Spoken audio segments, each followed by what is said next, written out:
Aiz still has one transformation left even after both Gohan and Vegeta transformed into Super Saiyan 4s, and he's barely broken a sweat after taking their most powerful attacks.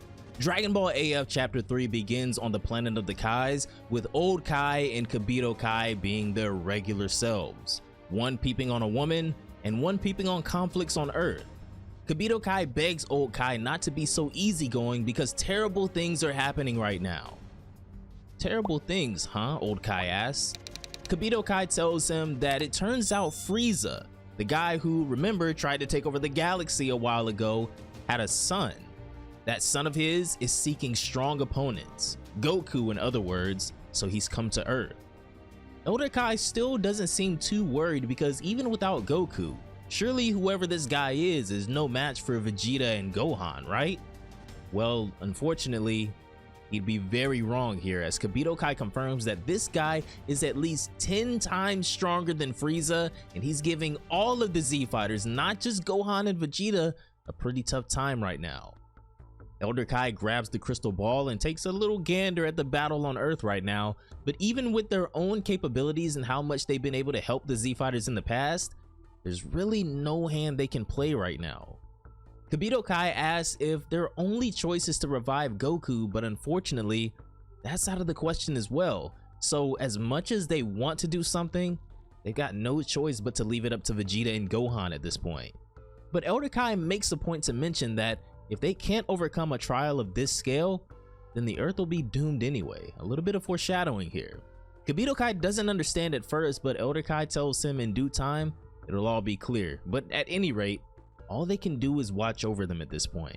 So let's all watch over them and see how the Z fighters handle this. Be sure to leave a like on the video, subscribe to the channel for more Dragon Ball AF if you're enjoying this story, and let's hop on in.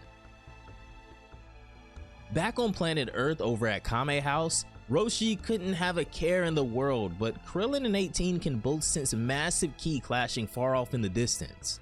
Krillin is an old man at this point, so there isn't really much he can do, so all they can really do at this point is rely on Gohan and Vegeta as well. If only Goku were here at a time like this, but unfortunately, this time, he's really gone. Back at the battlefield, the thought of Aiz having even more power has everyone stunned, as he tells Gohan and Vegeta to watch closely. Once again, Aiz begins to undergo another transformation, this one even more grotesque and fearsome than the previous, as spikes erupt from his back this time. His face starts to morph as well as he begins to take on a form kinda similar to third form Frieza, but more importantly, his power keeps rising and rising and rising again as the others can't believe their eyes. Aiz's ki erupts as his transformation completes, with all hope leaving the Z fighters at this point. I mean, they gave it all they had previously, but now his power is far beyond their comprehension. When the smoke clears, third form, or final form Aiz if you will, is born. King Kai can't believe the extent of the power he's feeling right now, saying this guy's too strong, asking how something like this could even be possible.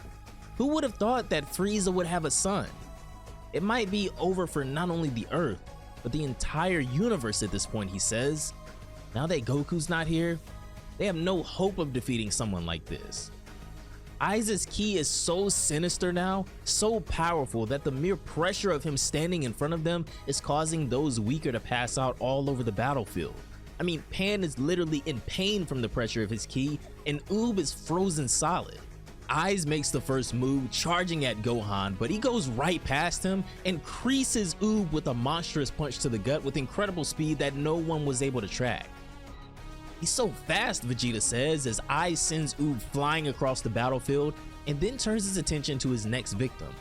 While everyone panics from Oob being knocked out from a single hit, Aiz appears behind Gotenks next and with a single strike, chops his arm off, reminiscent of how Nappa did Tien all the way back in early Dragon Ball Z. I kind of wonder what happens when they unfused if they both lost an arm here, but I guess that's neither here nor there. Aiz goes to end Gotenks with one final blast, but Gohan moves as fast as he can to stop him and attempts to clash with Aiz, but in this new form of his, it's just no use. Gohan can't even budge this guy anymore. Once he gets knocked back, Gohan fires another Super Kamehameha at Aiz with the majority of whatever is left of his ki, putting everything he has into this final attack. Aiz, however, is more than equipped to deal with these attacks now as the beam closes in and looks to engulf him. However, this is when Aiz completely slaps away and deflects this attack away into the distance. Whether this part was just a coincidence or a show of dominance and just how evil Aiz is, that deflected attack completely destroyed a town in the distance. Impossible, Gohan says. I fired that Kamehameha at full force. How could he deflect it so easily? There's nothing I can do. Not with that caliber of Kamehameha. Our levels are just too different now.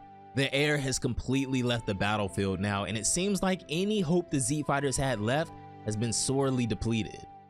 Aiz goes on to hunt his next victim, charging at Gohan with full intent on eliminating him this time around, as he easily overwhelms him with a flurry of attacks before sending him crashing into the ground below with one final kick. It's hopeless, Vegeta says, trembling. This is the end of the Earth. Gohan attempts to stand his ground against Aiz, but he can't fake it any longer. He knows he can't win. Aiz mocks him, saying that he won't be able to protect the Earth like this. What would Goku do right now is a question on everyone's mind. Kibito Kai begs Elder Kai to go into action, pleading with him to revive Goku before everyone on Earth is killed.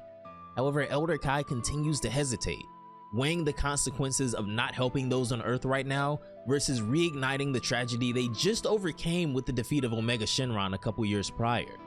With Gohan completely out of power, Aiz begins toying with him, shooting him once in the knee with an attack so fast Gohan couldn't even see it coming.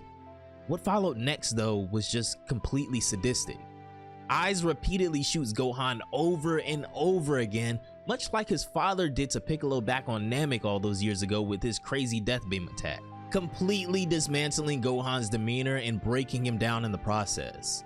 Pan, who is watching all of this, can barely control her rage as she sees her father being tortured and torn to pieces, and she goes on to make quite possibly the single worst mistake of her life. She charges at Aiz to try and save her father, but being completely outclassed is an understatement. I mean, Aiz himself is surprised that someone who couldn't even stand the pressure of his ki earlier is attacking him, but he simply dodges her attack, and she throws a blast up at him in the air, but he tanks it without so much as a scratch. Gohan begs her to get away from the battlefield now and try and escape. However, Aiz's superior speed puts an end to that and allows him to cut her off at every angle, as he asks her if she really thinks she can run away now. He tells her to not be so anxious, he'll kill her soon enough as well, and this quickly turns into one of the saddest moments I've seen in a Dragon Ball manga, as a helpless Gohan is unable to do anything to save his father, trembling in the face of the strongest and most evil opponent they've ever encountered, as he ponders just how he wants to kill her. What happens next could be blamed on multiple individuals in my opinion, from the other Z Fighters for letting her stay on the battlefield this long, to Elder Kai for dragging his feet in order to do something and bring back Goku, to Pan herself for an extreme lapse in judgment and control. In one single blast, Aiz pierces Pan's chest with a death beam, killing her instantly, as she is unfortunately the first to die in this battle. The entire battlefield goes silent. Gohan's cry out for his daughter, struggling to leave his body, as he goes into complete shock watching her fall lifelessly to the ground. He flies over to her, unable to process what just happened and how much of a mistake it was to not get her out of here much sooner, and now he's lost both his father and his daughter. Aiz mocks her for being so weak, but the beast he's just awoken within Gohan will never be able to be sealed again. Gohan trembles into a blind rage, tears welling up in his eyes, as something just snaps within him, something no one even knew was possible. As he holds his deceased daughter in his hands, Gohan's power erupts, sending a shockwave across the wasteland and completely leveling the entire battlefield.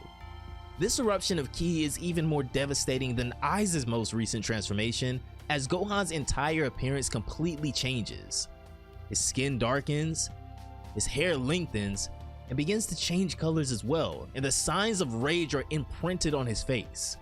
Everyone on the battlefield is blown away by the intensity of Gohan's ki, and when the debris settles, Gohan's new transformation is revealed.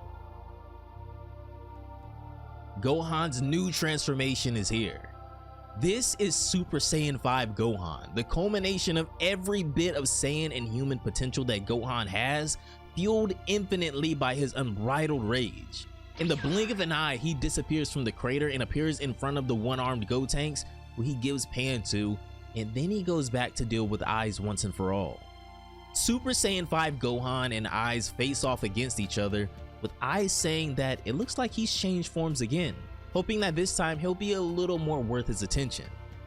Gohan only has one thing on his mind though, and it's not a friendly match to see who's strongest. Gohan starts powering up again and attacks Eyes in a blitz of speed that the people on the battlefield, even Eyes himself, never even thought possible, and the first time yet since his last transformation is able to land a decisive hit on him. And then another. Super Saiyan 5 Gohan is completely outclassing Eyes out of nowhere now as he stumbles to get back to his feet, unable to believe that Gohan got this strong so quickly and is overpowering and outspeeding him now. The rest of the Z fighters go from helpless to absolutely stunned as Gohan has completely turned the tables on this guy. His anger from Pan's death causing his power to explode, but there's still no guarantee that even a Super Saiyan 5 will be enough to defeat someone like Eyes, who is 10 times stronger than Frieza at this point. The peak of his potential and rage are the best chance the Z fighters have now though, and Gohan is deadlocked on making this guy pay for what he just did to Pan.